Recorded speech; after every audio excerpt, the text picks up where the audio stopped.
Bienvenue tout le monde dans un nouvel épisode de l'analyse de Geek dans lequel on avait envie de parler d'un animated series qui est venu vraiment nous faire plaisir parce qu'on est des fans du système sur lequel il est basé. Puis on parle de Vox Machina, basé sur le système de D&D. Puis comme d'habitude, je suis avec mon co Jean-Michel qui est caché par son chien, un autre classique. Comment tu vas cette semaine, Julien? Je vais bien, Winston va bien, il revient de dehors et il est tout mouillé. C'est parfait. C'est parfait. Bon chien. Tu sais, pour plusieurs qui ont écouté quelques analyses de geek ou toutes les analyses de geek, vous savez qu'on fait souvent des références au système de D20 utilisé dans D&D. Entre autres, on parle de crit, on parle de réussir son jet. C'est toutes des références à cet univers-là. Puis c'est un univers qui est très passionnant, qui se base sur l'imaginaire. C'est le fun de voir un show qui a été basé sur le jeu. À la base, c'est un groupe, tu sais, Critical Role, c'est un groupe de personnes qui chillaient ensemble, qui jouaient à D&D, puis qu'un bon jour, ils se sont dit « Pourquoi on se filmerait pas? » T'sais, on est tous des voice actors, on joue bien. Je pense que si on se filme, ça va marcher. Et à ce jour, quand ils ont sorti le dernier leak Twitch du montant fait par année, ben Critical Role sont premiers.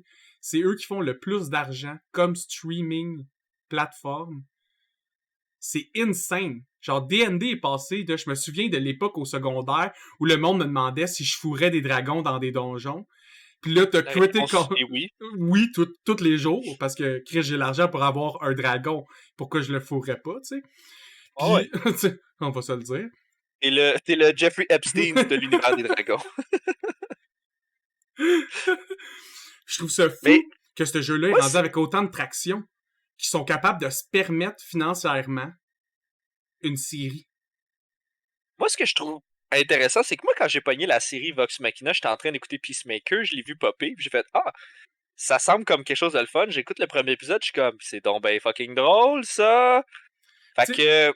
Souvent j'ai vaguement compris que c'était basé sur un peu le concept D&D, parce que t'as un peu toutes tes classes, puis bon, c'est vaguement D&D, là, mais j'avais pas pris conscience que c'était à cause de ça. Parce que moi, j'ai pas vraiment écouté. Moi, j'ai appris, dans le fond, la série, là, je savais pas que c'était genre des gens qui jouaient. Je l'ai vu par après. Comme, je connaissais ça un peu, je l'avais vu passer, j'ai vu passer des bouts sur YouTube, puis tout, puis j'ai écouté des bons bouts. Ça, je comprends ça. Mais comme, je savais pas que c'était directement relié à ça, puis je l'ai su comme à mi-chemin. Fait que moi, je l'ai vraiment juste écouté parce que c'était funny, parce que c'était drôle, puis parce que c'était le fun, mais je savais pas que c'était ça. Ça, c'est un super bon point parce que vous n'avez pas besoin d'avoir écouté les Critical Role ou connaître le groupe Critical Role ou même d'aimer Donjon Dragon pour apprécier ce show-là. Puis, je sais que pour certaines personnes, souvent animated, ils ont peur, ils ont l'impression que ça va être plus fait pour les jeunes, avec des thèmes plus pour les adolescents. Non. C'est un animated pour adultes. Il y a certains épisodes qui sont R-rated. Puis avec avertissement de violence, sexe et compagnie, là. Ouais. C'est fait par des adultes pour des adultes, puis ça fait du bien d'avoir ça, parce que à un moment donné, je veux dire, moi, j'ai 30 ans, je suis capable de vouloir voir des sujets Donjon Dragon qui sont plus le fun que genre, yeah, tout le monde s'aime, puis on a une amitié intéressante. Ce qui est pas vraiment le cas non plus. Tu sais, c'est une bunch de characters qui n'ont pas d'allure, qui sont ensemble, puis la raison pour laquelle ils sont ensemble, c'est parce qu'ils n'ont pas d'allure. Tu sais, eux autres, ce qu'ils veulent faire, c'est boire, puis se battre, là. Tu sais, overall, c'est pas mal la chose qu'ils aiment plus. Comme la majorité des groupes de D&D. Tu sais, faut pas oublier que c'est... Oui! C'est exactement ça. Va dans un GN, la majorité du monde, ce qu'ils veulent faire, c'est boire puis se battre. C'est ça qu'ils veulent faire. Ça représente bien leurs auditeurs, leur auditorat. En tout cas, les gens qui écoutent ça, ça les représente en asti. Fait que, moi, d'ailleurs, le premier épisode donne vraiment le ton à toute la série. Là. Ça commence, genre, sont dans un bar, il y a un esti de gros fight dans un bar, tout le monde se tape sa gueule. Scanlan est juste en train, genre, de cunu une random chick. Scanlan, qui est le bard. C'est un peu le classique, tu sais, date de longtemps, le classique que le bard, c'est la personne qui fourre avec tout le monde, qui a un peu une libido sans limite. Puis comme, ils se sont pas restreints, là. C'est le fun parce que moi, la campagne 1, je l'ai jamais écouté. Je n'ai jamais écouté jouer cette campagne-là. Mais j'imagine très bien cet acteur-là faire ses calls. Ça doit être tellement drôle à la table, esti. Tu sais, t'as le DM qui dit, fait que là, Sam, toi, qu'est-ce que tu fais? Moi, je suis en train de cunir quelqu'un dans la chambre à côté. Blablabla. Il dit, je m'en rends pas compte de la bataille. OK, fait qu'on passe à l'autre. Je charme la fille de l'aubergiste. 18, ça passe, parfait. Tu es maintenant en train de cunu la fille de l'aubergiste. Pendant ça, là, le monde se bat, tu sais, des vols. Tu vois rapidement aussi qui est ami avec qui a des conflits avec qui. Puis ça, j'ai trouvé ça bien, parce que c'est rare les parties de D&D qui maîtrisent aussi bien le bantering entre eux, sans que ça Ouais. devienne... tu sens de la toxicité ou tu sens qu'il y a un vrai conflit en arrière. C'est vraiment des personnages qui ont du fun. Oh my god, l'épisode 1, elle commence comme... Tu vois que ils niaiseront pas sur le sang, le monde est mort, il y a du sexe, il y a des calls genre fuck, tits, boobs, le monde, Ouais. il y a rien de censuré. Puis ces gens-là sont vraiment poussés par les événements, dans le sens où est-ce que c'est pas comme... Comme une C'est quête pas de vraiment des D&D. héros. Ils ont pas un but, puis à la fin de la saison, le but va être accompli. C'est C'est plus qu'il y a ça, plein c'est que ça... d'affaires qui leur arrivent, puis nous, on les voit réagir à ces affaires-là. Fait que c'est tout le Ouais, temps puis, divertissant, puis ça serait divertissant encore 20 saisons, là.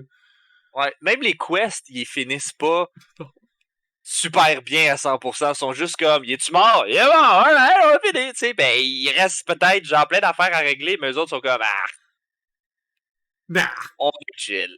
Ça va bien aller. Il y a aussi que je pense que c'était une bonne idée pour eux d'avoir commencé avec ces persos-là pour faire un show animé. Un, Ouais. c'est leur lore, c'est la raison pourquoi ils existent comme créateurs de contenu et compagnie. Mais aussi parce qu'ils commençaient haut niveau.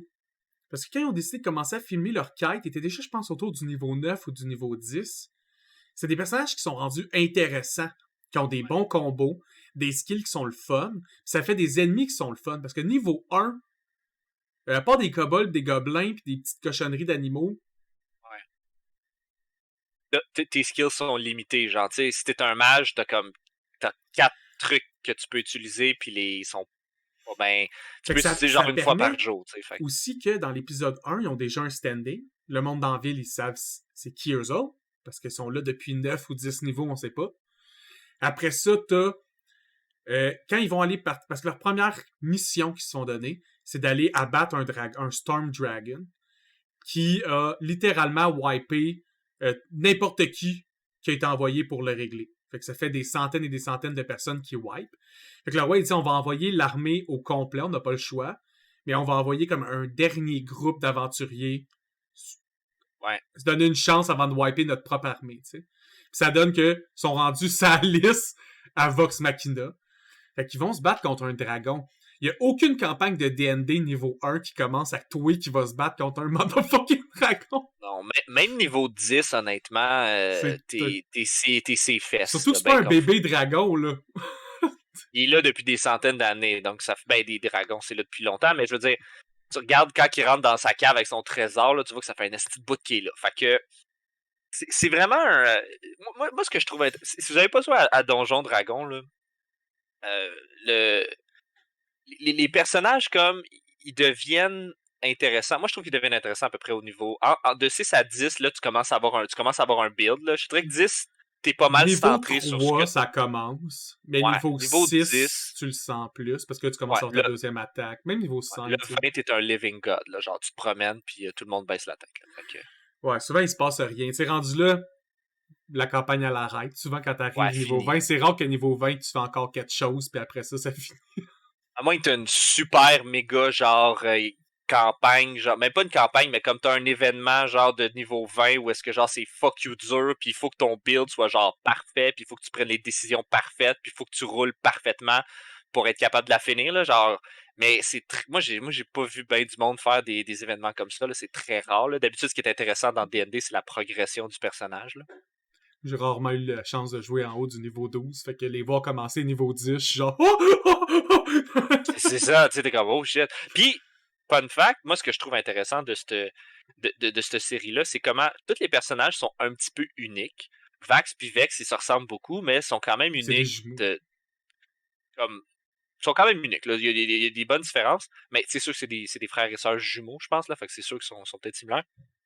Mais autrement, tu sais, tout le monde a un rôle, tout le monde a une personnalité, tout le monde sert un peu à quelque chose, puis comment qu'ils se parlent pas tous de la même façon, tu sais. Euh,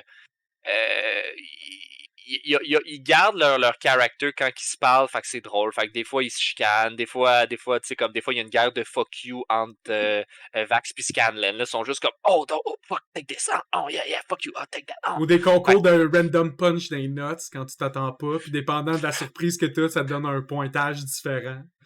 Avec Grog, genre, t'es mort. Aussi, ce que j'aimais, c'est vu que c'est. Il aurait pas pu faire ce show. Ben, en fait, il aurait pu le faire en faisant des skills random, puis juste en faisant du flafla médiéval classique fantastique. Ouais. Mais il y a beaucoup de skills qu'on voit qui sont des vrais skills de D&D. Puis ça, je trouve ça nice d'avoir pris le temps de faire comme dans cette fight-là, il y a eu tel, parce que j'ai vu des comparatifs. Mettons, il y a 5 moves importants faits dans le fight, les 5 vont être faits en animation. Ouais. Ça, c'est un méga beau respect, je trouve. Comment c'est tard, ça leur donne de l'équipement nice. Je vais faire une brève parenthèse sur l'équipement, parce qu'il y a une couple de monde qui ont des trucs vraiment cool. Entre autres, Percival a plusieurs guns, genre un gun rotatif à 6 barrels qui n'a jamais besoin de reload. Comme ça tire du vide. On dirait comme constamment. On dirait qu'il y a 802 balles dans son gun quand il est en forme Shadow, tu sais. Ouais. Puis il y a aussi un sniper qui tire des balles, genre de bazooka quasiment. Il y a RPG dans le fond. Which is nice. Il y a RPG. Tu vois qu'il a déjà joué à Call of Duty. Lui, il court avec son handgun, puis Gros respect pour ça. T'as aussi leur armure, puis leur habit et swag. Tu sais, Pike puis Scanlan sont super bien habillés. Ouais. T'as Vax, je veux dire, qui lance ses dagues. Ses dagues reviennent dans ses mains. Ouais. Ça, c'est nice. Moi aussi, j'aimerais ça avoir 2 dagues, que peu importe ce que je fais, je peux les repopper dans mes mains, là. Ah, le gear. Puis ce qui me mène à la dernière partie du gear, quand ils vont dans le shop. Si on sait, dans une campagne de D&D, c'est un classique. Vous avez toujours gossé votre DM pour aller acheter des objets. Ouais. Puis Matt, il est bon pour faire ces personnages-là, puis faire des personnages fucking drôles. Comme le personnage du Keeper qui trippe sur Vax, là. Ouais. Moi, il me fait rire longtemps. Là. C'est un peu, ce qu'on disait tantôt, comme par rapport à tous les personnages. Tu comprends rapidement que Vax ou Vex? Vax, c'est le gars? Ouais. Ouais, okay. Vax puis Vex, le moment donné, fuck you, là. Mais, fait que, Vax, c'est un gars, mais tu te rends compte rapidement, genre, que comme, il parle au shopkeeper, genre, pis flirty. Fait que là, tu fais juste comme, ah, ok, ben, il est un peu au dude, tu sais, aussi. Ce perso-là, il est définitivement bi, ouvertement. C'est ça, mais dans sa campagne aussi, d'ailleurs. Il est en amour avec Keyleth, qui est comme la druide du groupe, donc c'est un peu genre un... c'est un peu un... Tu vois que le gars est ouvertement bi dans un party, c'est intéressant, c'est le fun. Là, ça amène à des interactions un petit peu plus différentes. Fun fact, tu sais, la scène dans laquelle il avoue son amour à Kaylee, tu sais que c'est vraiment pas le bon moment. Là. Tout le monde est en train de mourir ou en situation catastrophique, puis il se retourne vers Kaylee, puis il fait juste dire comme « You know I love you, right? » Juste comme « What? That's not the good... » Comme c'est pas le bon moment, là, what the fuck? Comme qu'est-ce que tu fous? Puis elle se pousse. Mais dans le show, le vrai show, tu dis que ces personnes-là, c'est des amis. RP du flirting, des fois, entre amis, ça peut être vraiment bizarre. Faut que tu te dises que Liam, le gars qui a décidé de faire ça, parce qu'il sait que c'est bon pour le show. C'est super bon pour le show. C'est lui qui a commencé pour vrai, sa table, à faire des petits moves à Kaylee, qui est jouée par Marisha. Marisha, c'est la blonde du DM. C'est la femme du DM. Ça doit tellement être drôle de regarder ton DM pis dire « J'embrasse ta femme. » Ou je m'en vais cruiser ta femme. Ils ont fait quelques changements aussi dans cette scène-là. Techniquement, ils attendent que le combat soit fini. Parce que c'est impossible de faire des commentaires comme ça dans un combat à D&D. Ouais. Ça, c'est une belle adaptation qu'ils ont faite. Parce qu'il y a beaucoup de calls qui se font pendant les fights qui n'existent pas. Parce que ça se fait pas. T'es bien trop occupé à calculer tes dés, à planifier ton prochain move. Des fois, tu vas dire une affaire, mais ça sera pas aussi poussé ou réfléchi. Ces conversations-là arrivent après. En même temps, je veux dire, des fois, dépendant de tes tours, là, un tour, ça peut durer comme 15 minutes, là, dépendant des actions que tu fais là aussi. Fait que, qui est représenté en 7 secondes. Hein? Un tour, techniquement, c'est 7 secondes, mais tu sais, ça te prend 15 minutes le jouer. Ça te prend 15 minutes le jouer, tu sais. Fait que c'est le fun de voir comme... C'est comme une grosse game de D&D, mais en accéléré avec les bouts pas intéressant, t'es coupes un peu, puis là, t'es juste rendu avec tes bouts Ben oui, intéressants. parce Fait que que c'est un peu ça qui est le fun. je pense que l'arc qu'on voit au travers la saison 1 de Vox Machina, c'est, je pense, une trentaine d'épisodes. C'est 30 fois 4 heures. C'est 120 heures de stock qu'ils ont remis en 4 heures. Fait que c'est juste ce qui est bon. C'est un hit list de 120 heures. Condensé en genre le meilleur de 4 heures. Puis pour les fans, ok, je sais que toi, Jim, tu les avais pas vus, là. Moi, je sais pas. Je sais qu'il y a du monde, là, vous haïssiez K-Elite, là. Pourquoi? Dites-moi-le en commentaire. Puis est-ce que pour vous, la version du show, vous l'avez trouvée bonne? Ou elle vous a encore gossé? Ou c'est quoi votre position là-dessus? Je sais qu'il y a Pourquoi les gens, ils beaucoup, l'aimaient pas? il y a beaucoup de fans qui haïssaient K-Elite parce que, on va se le dire, K-Elite, c'est une tryhard. Elle essaye vraiment fort. Elle est très, très, très anxieuse. Elle échoue beaucoup. Et quand elle essaye très fort, souvent, ça rend la situation pire. Il y a Alright. beaucoup de monde qui aime pas le fait qu'ils se sentent comme elle dans la vraie vie, je pense. J'ai l'impression que pour beaucoup de Je monde, comprends ça. eux aussi sont très anxieux, puis eux aussi, des fois, à force d'échouer, ils vont mettre comme leur 200% dans quelque chose, puis finalement, avoir mis 200%, ça va l'avoir rendu pire. Mais je pense que je comprends le concept aussi de dire, tu sais, tu joues des héros, puis toi, ton personnage est comme très, très flawed, puis des Oui, fois est complètement inutile, tu sais. T'as comme le puis il goût faut pas oublier de... que leur perso commençait à niveau 10, peu, ça faisait longtemps qu'ils jouaient cette campagne-là, puis Marisha l'a déjà dit en entrevue que quand ils ont commencé à ouvrir la caméra, dans le RP de K-Elite, elle a vécu une tonne d'échecs. Puis une tonne d'échecs liés au dé. Sauf faut que tu le Ouais. joues. Si t'es un bon role-player, là, ces échecs-là, tu les as quand même Pas le choix, vécus, là. là. Fait que si ça fait, mettons, 6 gros fights épiques que tu roules des 1 sur ton move légendaire, puis que tu blesses tes teammates, ben c'est sûr que tu feels comme de l'estime merde, puis que tu vas jouer que t'es tryhard, puis que tu vas plus essayer, puis tu vas essayer de mettre le petit effort de plus qui rend peut-être ça gossant, ou moins les bacs que le reste des caractères. Tu sais, le reste des personnages de ce team-là sont très dans le je m'en foutisme. C'est un peu bon, c'est un peu la trame aussi quand ça commence, là, tu sais, dans Mais ta c'est taverne, bon. à se battre et C'est à tellement fourrer, tu sais. bon. C'est ça. C'est le fun de voir un groupe qui s'en calisse, qui font juste. Ils vont parce qu'ils ont comme pas le choix. Les affaires arrivent parce que c'est de même. Ouais, parce que la Puis, quest, c'est la quest. Parce qu'il faut que tu manges, t'as comme pas le choix. ça, Genre, à faut un que moment tu donné, faut que tu manges. manges. Comme. Moi, je veux qu'on parle de la campagne, pas de la campagne du début du dragon. Là. Je pense que c'est plus c'est comme 3 ou 4 épisodes Introductoire, ouais. plus d'ouverture pour introduire le banquet, pour avoir les main Exact. protagonistes là-bas. Là. Si tu me parlais Exact. de la campagne, Ouais. quel genre de campagne c'est, mettons, dans D&D? Fait que la campagne, là. Déjà, ça, c'est le fun parce que les campagnes qui appliquent la nécromancie puis les charm person, c'est toujours des campagnes super intéressantes. Puis là, t'as les Briarwood, qu'eux autres, tu sais, tout Tal'Dorei, qui est l'univers dans Vox Machina, a été créé par Matt Mercer, maintenant accessible dans un livre que vous pouvez acheter pour runner des campagnes dans ce système-là, vous autres aussi. Mais lui, il a créé une place. Cette place-là, elle a été overrun par un coup d'État. Puis vraiment, un coup d'État brutal et qui a été un peu une grosse mascarade. C'est pas un coup d'État public qui a été affiché comme un coup d'État. Quand eux ils finissent de vaincre un dragon, ils sont invités à un banquet par le roi pour être récompensés, puis entre autres parce que maintenant ils font un peu partie de la haute noblesse de la ville. T'sais, c'est des héros, ils ont une grande figure publique, donc ils sont invités au souper. Percival apprend que les Briarwood vont être là, puis lui il sait pertinemment que c'est des motherfuckers. Fait qu'il a pas le choix un peu d'en parler à son groupe. Bon, ça ne tente pas, là. Pas le choix de s'ouvrir un peu, enfin, sur son background tragique d'enfant de la noblesse qui s'est fait tout voler et détruire et qui a vécu un peu comme un solo, un rats Un folk pendant un exil. bout. T'sais, son BG, c'est rats folk. Là. C'est des avantages en street, puis en des trucs de la rue, puis les connaissances de la rue. Quand il arrive au banquet, Vax a l'idée que Percival peut se faire passer pour Vax. Habille-toi comme moi je m'habillerais. Puis moi, je vais juste aller me sneaker dans la chambre des Briarwood. Je vais essayer de trouver de l'information. Puis évidemment, quand les Briarwood tombent sur lui, il se rend compte rapidement que Silas Briarwood, c'est un vampire.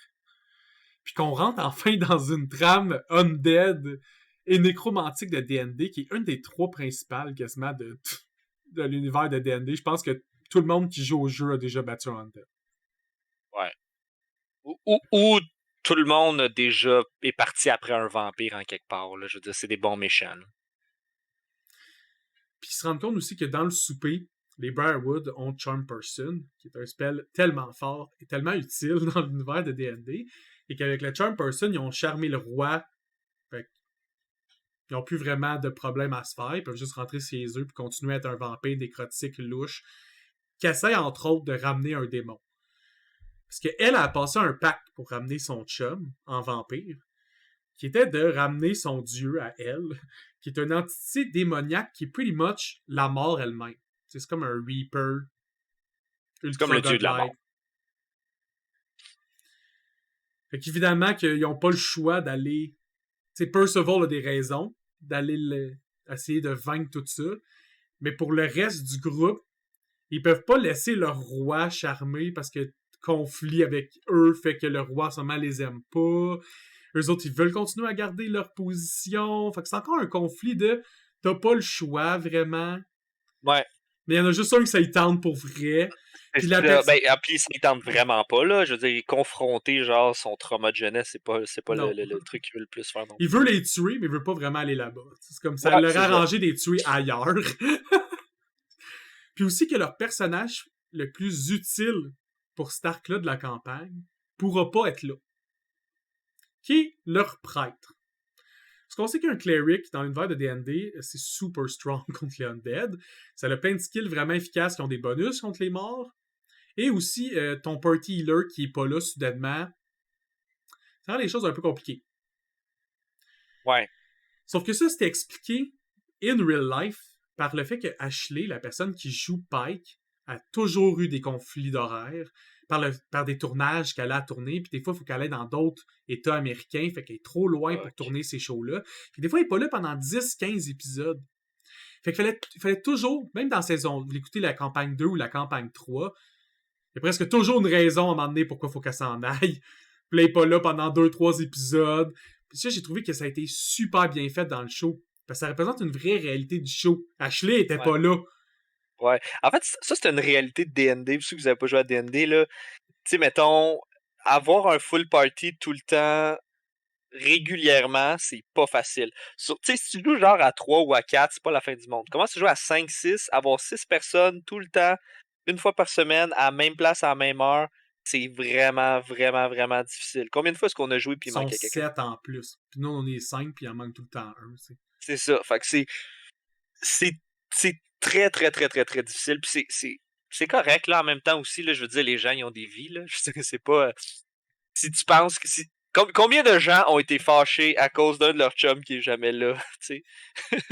Tout le monde. À D&D. Tout le monde. Tout le monde.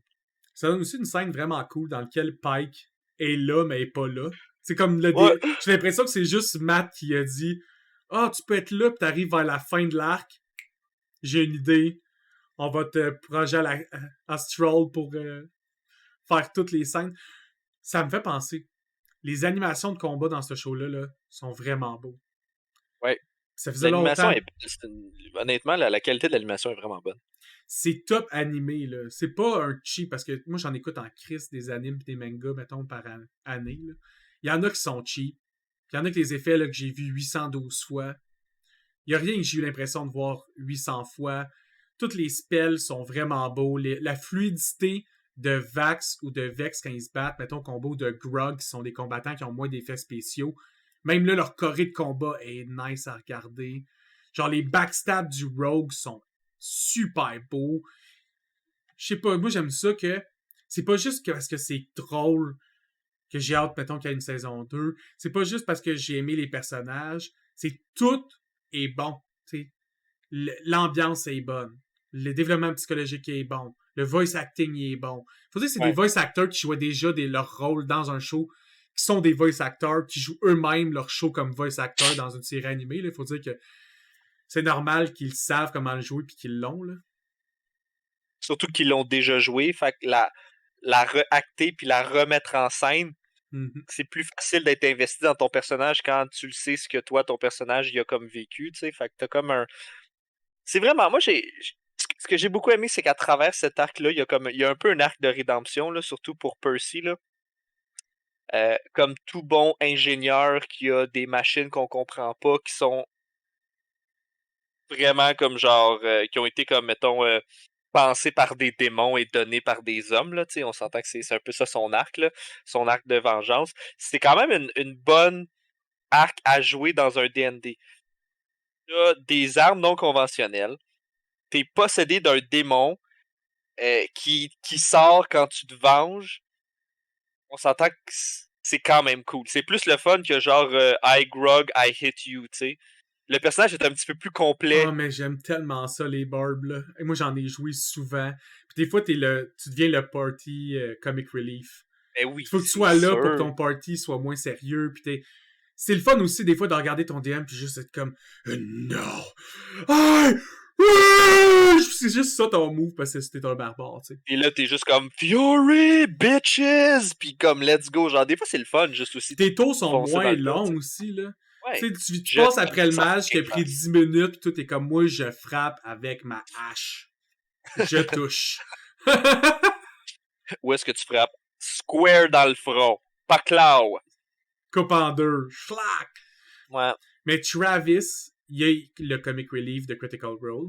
Tous les personnages qui jouent, autant campagne 1, 2, 3, c'est tout le temps des persos fucking hilarants, qui ont pas d'allure. Genre dans campagne 1, c'est un demi-orc barbare qui est comme le classique du personnage stupide au bon cœur, mais qui est comme qui fait n'importe quoi puis qui frappe partout avec sa hache. Tu veux boire. Tu sais, dans campagne, en ce moment, il joue un gnome werewolf Demon Hunter qui a 300 ans, puis que sa job avant d'être un Demon Hunter, c'était maître carpentier, fait que sa passion dans la vie, c'est le bois. C'est ça que j'aime de ce groupe-là, c'est que ça fait des affaires fucking drôles, puis ils se le permettent. Tu sais, Sam qui joue Scanlan, s'est permis de jouer le concept du Bard Arnie au maximum. Ouais. Il fait pas à semblant, puis il fait pas juste comme moi je me tape juste les chicks du village, je suis sûr que Matt me dit qu'ils sont genre des A++. Non, tout ce qu'il a pas goûté, il veut y goûter. Tu sais, c'est un épicurien le gars là. Il spawn des mains, genre, pis il fait des fuck you avec ses mains, genre, tu sais, comme Son c'est move des spawns préféré. comme des mains magiques. Son move préféré qui est juste sa main magique qui sert pour tout. Ouais. Ouais, il y a quand même des bons moments où est-ce qu'il fait juste comme drink plein de potions pour voir ce que ça fait. Genre, il a même pas checké. À un moment donné, il est juste comme parce je dois que dans soutenir le genre, party 1, mon verre. Puis il commence à jouer genre du fucking métal parce qu'il faut qu'il stroke genre comme un mongol. Ça vient que dans le party 1, il n'y avait pas de mage avec Identify. Ils ont pas. Leur spellcaster, c'est une druide. Ouais. C'est la fait seule. Que t'as des items, mais tu sais pas quoi faire avec, tu sais. C'est ça. Ils ont réglé ça dans les nouvelles campagnes. Ils ont tout le temps quelqu'un qui a un spell en rituel préparé. Mais avant, il fallait qu'il aille au guess. On l'essaye, go. Qu'est-ce que ça fait quand je fais ça? Oh yes, celle-là, ça m'avantage! Mais ça donne des comic relief, des bouts de comic relief, parce que tu sais, quand tu joues une game de D&D, là, t'es jamais prêt à toutes les situations. Il te manque toujours 1 million d'affaires. Tu prends jamais les bonnes décisions. C'est tellement rare que les gens prennent les bonnes décisions dans Donjon Dragon. Puis c'est correct. C'est ça qui est le le but, fun. c'est ça. Le but, c'est de se rendre, tu sais. C'est le chemin qui est le fun. Le résultat, à la limite, on s'en calisse, là. Tu fais ta quest, who cares, là. Pas grave, il va en avoir un autre. T'sais. D'ailleurs, c'est bien représenté par eux, ça, dans la campagne. Comme, à chaque fois qu'ils gagnent, c'est très catastrophique quand même. Tu sais, genre, ils finissent par tuer le dragon, mais le dragon, ça reste que c'est un membre du gouvernement. Puis ils se posent pas de questions sur comment il a infiltré, pourquoi il a infiltré. Ils ont tué le dragon. La job est finie. Là, après ça, les Briarwood, même affaire. Ils ont vu Silas Briarwood, d'ailleurs joué par leur DM, c'est lui qui est le voice act. Silas, comme, les deux, ils charment le roi. Puis Percival, dans sa quête de vengeance, il retombe sur sa sœur qui pensait morte. Puis il a même pas le réflexe de se dire comme joueur, elle a été charm person. Moi, c'est mon réflexe instantané. J'ai vu le personnage charm person, Ma soeur est charm person. Il peut pas se poser cette question-là parce que dans son trauma, il est pas prêt à ça. Là. Juste le fait qu'elle soit pas morte, ça l'a déjà décalissé. Là. Moi, c'est Carl. Percy, on va se le dire, il y a les meilleurs one-liners quasiment de tout le show. Vraiment. C'était le cas aussi dans le temps. D'ailleurs, comme le chat vient d'être tout le temps wild. Vous allez voir les comparatifs. À chaque fois que T.L.S.N. il dit Percy met son masque, le chat explose. C'est genre 100 000 personnes qui marquent en même temps No Mercy. C'est genre une wave de No Mercy qui apparaît. Puis là, il prend sa voix dark, puis super sérieuse. Puis le shadow tellement bien animé autour de lui, t'as l'impression qu'il respire ce shadow-là. Moi, le bout que j'ai trouvé intéressant, c'est à un moment donné, tu sais, bon, sa sœur qui vient de retrouver comme I'll Betrayed, puis comment qu'il s'en rend compte, c'est que il check son gun, puis là, c'est écrit genre Cassandra de Rollo dessus, genre comme petit pli s'ouvrir de bord, puis il est comme non!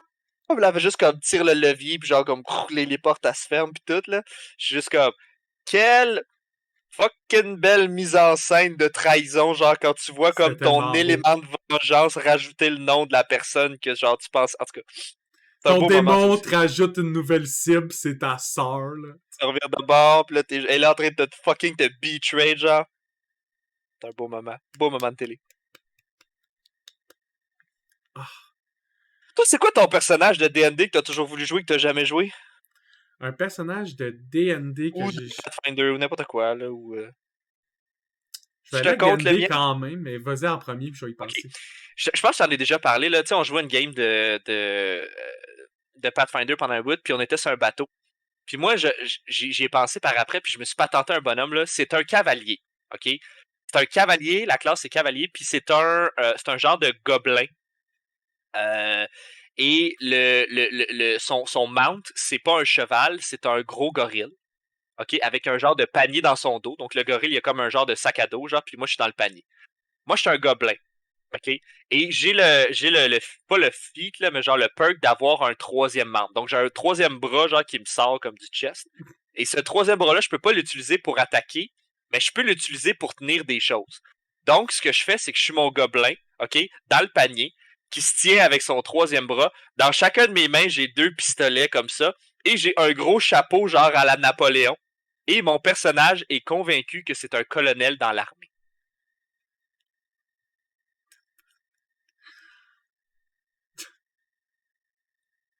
Hein? C'est un bon concept, c'est un bon concept. C'est quand même cool. C'est tout un bateau de pirate, ton membre, c'est un gorille. Fait que, il peut se promener, genre, puis il peut comme monter, en haut du... C'est parfait. Est-ce qu'il peut nager? Quand même, un peu, tu sais. Anyway. Mon personnage, il se tient comme ça, il met comme ses mains, puis il y a 2 guns. Ha! Qui tire 2 fois, puis le gorille, il attaque. Il attaque 3 fois par tour. C'est pas pire. Moi, c'est vraiment cool. Je dirais que parce que j'ai joué en esti des persos différents, là, comme je pense que j'ai essayé quasiment toutes les classes. Faut dire que ce que je joue le plus, c'est les rogues. J'aime bien gros jouer des voleurs. Mais sinon, une classe que j'aimerais peut-être jouer, je prendrais quand même l'archétype qui me ferait passer pour un voleur. Là. Mais l'archétype que Travis joue dans la 3e campagne en ce moment, son gnome werewolf, justement, là. Je trouve ça vraiment intéressant parce qu'il y a des super bons bonus quand il essaie de se stealth around puis, mettons, jouer son côté rogue. Il est pas un rogue. C'est que quand t'es un Demon Hunter, mais je suis pas sûr que c'est ça le nom de la classe exactement, là, mais la classe que Matt a créée, tu choisis comme une classe que tu fakes que t'es. Parce que tu peux pas juste comme le monde se promène pas en disant comme je suis un Demon Hunter! Ouais. Fait que t'as des talents dans quelque chose, puis souvent tu te bases là-dessus pour chasser des démons. Puis lui, il s'est basé sur comme une forme qui serait un voleur. Fait que tu fakes que t'es un voleur, mais dans le fond, je serais un werewolf Shadowhunter. Je trouve ça quand même intéressant. C'est juste que lui, il se bat avec des chisels. Parce que c'est un master carpentier. Je pense pas que moi, je ferais ça dans mon concept. Je me trouverais probablement un autre concept de weapon. Mais en fait, même moi, je pense que j'irais me chercher comme 1 ou 2 niveaux de fighter avec genre un niveau de moine dans une petite bulle qui a pas rapport pour avoir comme quand je me transforme en werewolf, comme je punch, comme je graphine comme un malade mental, là, comme mes dégâts aient plus de sens, puis que je peux se faire des grappling moves, puis lancer le monde. Des bonus, mettons hand-to-hand avec le fait que t'es un fucking werewolf. Ouais. Tu sais, grapple le monde, plaque dans. take down le monde, puis les hold at terre, des affaires de même. C'est comme un peu... c'est comme un peu si t'étais un werewolf, mais en même temps, genre, t'es un monk, fait que t'as comme une base en arts martiaux, genre, fait que t'es juste capable d'utiliser comme ton... Mais un wolf qui est juste comme... Ah! Ouais, pretty much. Puis dans tout système confondu, mettons dans Starfinder, qui est le système que je run en ce moment, j'aimerais ça jouer un Envoy Precog. Dans le nouveau livre, ils ont sorti la classe Precog, mais ils ont sorti aussi l'archétype Precog. Fait que tu peux prendre cet archétype-là puis le fusionner à n'importe quelle classe en enlevant mettons, les feeds. Mettons, ça dirait niveau 12, tu perds ton feed de ta classe principale, prends le feed de Precog à la place. Tu joues un perso dans le fond qui a des moments random, il y a genre des visions de ce qui se passe dans le futur. Ouais, genre. mais il est super bon socialement. Puis un Envoy dans l'univers de Starfinder serait un peu comme le Bard, fait que je donne des bonus à tout le monde. Puis le Precog a des bonus où à chaque jour, tu brasses des D20, puis je peux substituer mes résultats de D20 pour les D20 que j'ai roulés dans la journée ou mes dés de dégâts. Fait que mettons, tu roules un 7 sur ton D20, je peux décider que c'est un 7 de damage ou un 7 sur si tu un roules jet. pas bien... Ouais. Je peux le décider de le changer, mais je peux le faire pour mes alliés. T'es capable comme tu donnes des tes affaires pour... Mais tu donnes au début, ce que tu fais, c'est que tu utilises ton premier tour, ton deuxième tour pour activer tes bonus de Bard ou d'Envoy. Fait que tu donnes tes bonus à tout ton groupe. Puis à partir du troisième tour, tu commences à faire des swaps de dés. Ouais. C'était comme quand on jouait à One Ring puis qu'on a créé un personnage ben trop OP qu'à tous les tours, il inspire puis il heal tout le monde, genre d'un D6, là. S'il réussit son jet qui peut juste faire avec un genre. Genre de quoi de même, là, comme un... C'était quoi le but? C'était genre, tu lui donnes un skill de plus ou tu lui donnes un item, puis on était juste comme, ben c'est quoi les items? Puis on est comme, un casque qui fait qu'à tous les tours, tu peux heal. Ok, mais fuck tes skills, là. Je veux dire, cet item-là est ben trop OP. C'est le fun de ces items-là que... Des fois, faire un build autour d'un item, tu sais, Percival, tout son build est autour du concept d'utiliser un gun. C'est le fun aussi de faire des persos comme ça. C'est pas un... Tu fais pas ton perso sur le purpose roleplay, tu le fais sur le purpose d'une mécanique, puis le roleplay se développe autour de cette mécanique-là. Nice shit, ça. Puis dans l'univers de Vox Machina, c'était qui ton perso préféré, toi? Percival?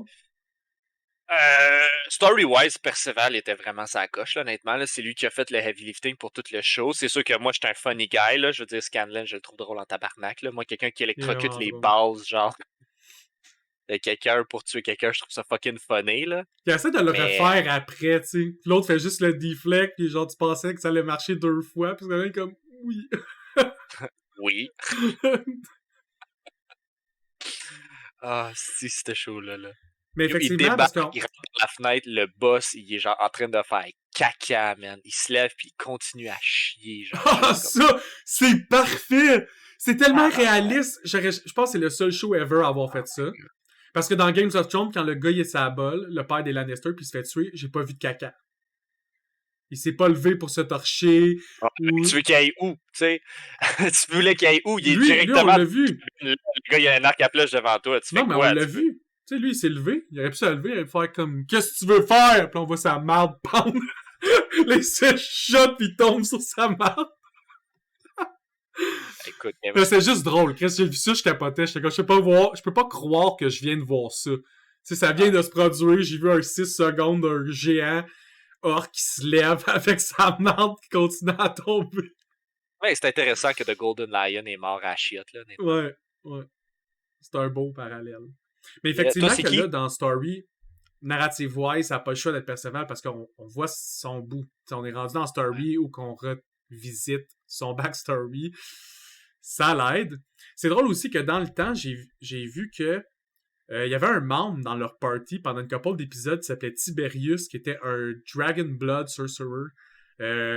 Dragonborn aussi. Fait que tu sais, c'est un lézard, un peu dragon. Ouais. Sorcier. Puis il paraît que quand ils s'en vont à Briarwood, il est là. C'est un peu vers quand ils s'en vont vers Briarwood, que vu que Pike est pas là, que lui il dit, ah, il y a une ville proche des Briarwood, je vais aller chercher de l'aide là-bas. Il est jamais revenu. Comme tous les invités qui ont à Critical Role. Ouais. Mais ça reste que c'est intéressant que certains personnages qui étaient là à ces moments-là, puis vu que narrative-wise, ils ont pas, mettons, trouvé comment le ramener ou qu'ils le gardent pour un autre moment, ou plutôt que de faire on va le mettre, même si c'est weird. Tu sais, ils ont vraiment. Ils ont bien reficelé leur show. Ouais. Ils ont même changé certaines relations entre les personnages pour que justement ça soit plus vrai. Tu sais, t'as l'impression que c'est un groupe qui sont amis, ben pas amis, mais qui se connaissent depuis plus que Que ce juste soit un moins mois. frais. Parce que, tu sais, je veux dire, tu commences un party, en général, c'est fret un peu, là. Tu sais pas comment les autres réagissent à telle affaire, mais tu sais, quand t'es rendu niveau 10, à un moment donné, ça se passe bien, là, tu sais, je veux dire. T'es habitué au move des autres, là. Ouais, c'est ça. Épisode préféré. Ah, c'est vrai, mon perso préféré. Ah, ça. Globalement, moi, c'est Grog. Puis parce que le RP de Barbare, ça me fait rire ma race. J'aime ça quand un party est comme, on va sneak, puis lui, comme un orc, ça chie, ça va péter la porte, ça crie, ça comprend rien. C'est comme, oui, ok, c'est ça le plan, je comprends tout. Fail toutes les options du plan en faisant d'autres Violence! choses. Puis aussi que j'adore la relation qu'il y a avec Pike. Puis moi, les Ouais. deux moments qui m'ont touché le plus dans tout le show, c'est Grog qui dit, puis c'est quand Grog parle à Pike. Ouais, c'est comme Grog, dumb cute, genre. c'est ben trop cute. Puis comme, j'imagine à une table, comment la relation de ces deux-là, ça devait être le fun, genre, à jouer. Parce que quand Pike à part, Percy vient pour essayer de le consoler, je pense, ou Vax, je suis plus sûr lequel des deux. Puis il dit, fais-toi-en pas, tu sais. Pike, elle va bien aller. Puis Grog, il dit oui parce que Pike, she's the strongest. Ouais. C'est elle la plus forte. Lui, c'est un orc barbare. Puis il trouve qu'une gnome, genre, cleric, tout petite, c'est elle la force du groupe. Ça, j'étais comme, oh my god, ce perso-là, il est profond. Genre, Grog, il est vraiment pensé comme character. Puis après ça, c'est quand il revoit Pike, puis toutes les conversations qu'il y a avec Pike de comme, tu sais, tellement content que tu sois là, je veux pas que tu partes. Ces liens-là que tu vois que pour lui, Pike, c'est aussi son compas moral. Ben, c'est un peu son repère, là, son Sans, ancrage dans le fond. c'est juste un orc sauvage s'il est pas là, genre. Ouais. Puis aussi que c'est le healer. Ouais. Lui, il sait qu'il va te blesser. Ouais, ben c'est ça, mais tu sais, en même temps, comment tu fais être un bon barbare si genre t'as pas de healer, tu sais? Ça me fait aussi, une des scènes que j'ai trouvé le plus fucking drôle, c'est quand il plonge dans l'acide pour aller tirer le levier comme un motherfucking boss. Il saute tout nu dans de l'acide. Ben, il n'y a pas de façon d'armure. Puis rendu à la fin de cette scène-là, il est super triste. Puis quand il apprend qu'il a encore son pénis, il est de nouveau content. Lui, il avait juste peur que sa graine est tombée. Il avait pas mal. Il était pas triste d'avoir eu mal. Est-ce que c'est drôle? Ça fait capoter de toutes les affaires qu'il a eu peur de perdre. Tu sais, je veux dire, tes yeux. Non, parce qu'il faut que tu regardes, c'est que tu t'en vas dans l'acide. Complètement. Percy a deux calls que j'ai trouvé vraiment drôles qui sont un back à l'autre. Tu sais, c'est comme un recall à l'autre. Quand il croise le commandant des forces armées des Briarwood, il dit non pas Archie, pas des rébellions, la force des Briarwood. Il dit you're the luckiest man on earth parce que t'es pas sur ma liste. Non, il dit parce que t'es le dernier sur ma liste. Ouais. Puis là, après ça, lui, il meurt parce que les villageois, comme, ils l'achèvent. Il croise l'ingénieur puis il dit you're the luckiest on earth parce que t'es pas sur ma liste. C'est comme, t'es vraiment proche de l'être, mais t'es pas dessus. Mais le gars, il a updaté c'était qui son luckiest man on earth, selon qui meurt. Gros respect à cette constance-là, moi. Le gars, il disait, lui, c'est le plus lucky de toutes, parce qu'il est en bas de ma liste.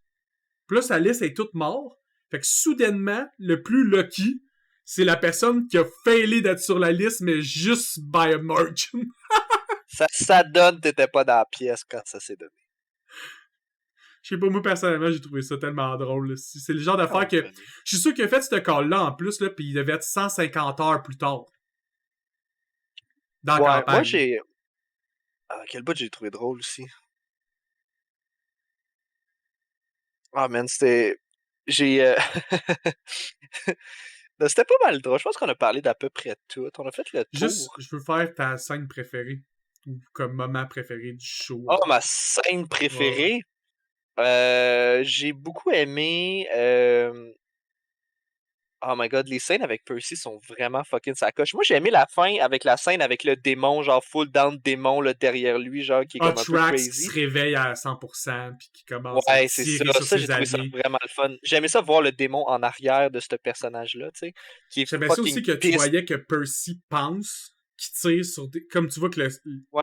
il est pas là. T'sais, fait qu'il sait même pas sur quoi il tire pour vrai. J'aimais ça voir le démon se fâcher, puis comme vraiment prendre possession en se disant j'aurai pas la vengeance que tu m'avais It promis. was Fait que my kill! je vais m'arranger pour avoir les armes pareilles, tu sais. Fait que ça a été intéressant.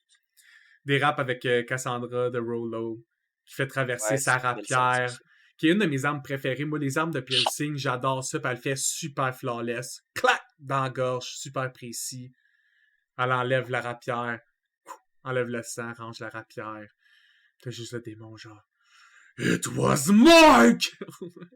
Le- Démon Ouais. fâché. Allez l'écouter, c'est fucking drôle, pis c'est bon en plus. Ouais, c'est tellement bon. C'est super efficace. Allez écouter aussi le Critical Role en vrai. Ouais, Si vous voulez pas... c'est ça que tu me disais, il y a comme un avec Vox Machina puis le Critical Role, un à côté de l'autre, pis c'est comme les scènes qui se rejoignent, puis quelle scène correspond à C'est quelle pas tout affaire. le show, mais il y a toutes les grosses scènes, c'est ça. Entre autres, Ouais. je veux juste terminer là-dessus. C'est une scène que j'ai vu les comparatifs, puis je trouve que c'est super marquant dans la narrative de ce show-là. C'est quand ils s'en vont vers Briarwood, ils sont sur le bord d'arriver. Puis là, tu vois que in real life, comme quand ils faisaient la game, comme Matt, il décrit comme, OK, fait que vous rentrez à Briarwood. Puis là, il décrit un peu les rues. Puis après ça, il commence à décrire quelqu'un. Puis là, après la description, il dit « Hang ». Puis il commence à décrire une deuxième personne. « Hang ». Une troisième personne. « Pendu ». La quatrième. « Pendu ». Une cinquième. « Pendu ». Puis c'est juste rendu à sixième que Marisha, Kaylee, à table, a crié « C'est nous! » Elle est comme « It's us! Fuck! It's us! » Puis tu vois que les autres sont pas bien, puis T. Ellison qui joue Percy est comme « I'm out ». Tu sais, t'es comme « Moi, je parle. Mon perso, il est fuck that shit. » Puis tu coupes, puis tu vois cette scène-là, puis moi, cette scène-là, là, elle m'a marqué parce que c'est lourd, là. Tu vois qu'il marche, puis tu vois juste le gros arbre super symbolique. Puis les 7 qui sont pendus, ça prend une seconde à reconnaître pourquoi ils ont été pendus. Ils ont tous la même size, gabarit et look. Ils ont habillé pis tout. Habillés exactement pareil pour faire passer leur message. Puis tu sais que ce groupe-là, c'est des neutres cons. C'est genre, oui, ils font de la merde, mais c'est toutes des bonnes personnes. Ils veulent pas la mort de rien, ils souhaitent pas des malheurs à personne. Puis ils savent que ces 7-là sont juste morts parce qu'ils ressemblaient à eux. Puis tu vois que comme toutes les personnes réagissent différemment, tu vois ceux qui sont fâchés, ceux que ça les frappe au point qu'ils sont plus capables de réagir, puis tu vois juste Kaylee qui fait It's us. Fin de l'épisode. C'était le parfait mid-break, je trouve. Ça finissait le premier bloc en entier de 6 épisodes. On rentre dans les 6 autres qui est plus d'action. Pas que c'est bon. Allez l'écouter. Puis si vous avez juste un problème avec, mettons, écouter une game de D&D en anglais, mettons, c'est trop long pour écouter de l'anglais aussi longtemps, vous aurez de la misère à traduire en temps réel, ben j'ai une solution pour vous parce que moi, je tourne des épisodes de Starfinder en français. Oh! C'est pas génial, ça? Fait que faites juste aller Toi! l'écouter, hein? Puis après ça, vous allez être Toi, aussi vas-y! satisfait. Une petite plug sur mes shows Starfinder, c'est vraiment bon, le groupe est nice, on a du fun, on rit. Allez l'écouter, c'est en français en plus, puis vous supportez. Moi, ça c'est le fun. Hein? Encore une fois, merci à tous d'avoir écouté l'épisode. On se revoit sur le prochain. À plus tout le monde.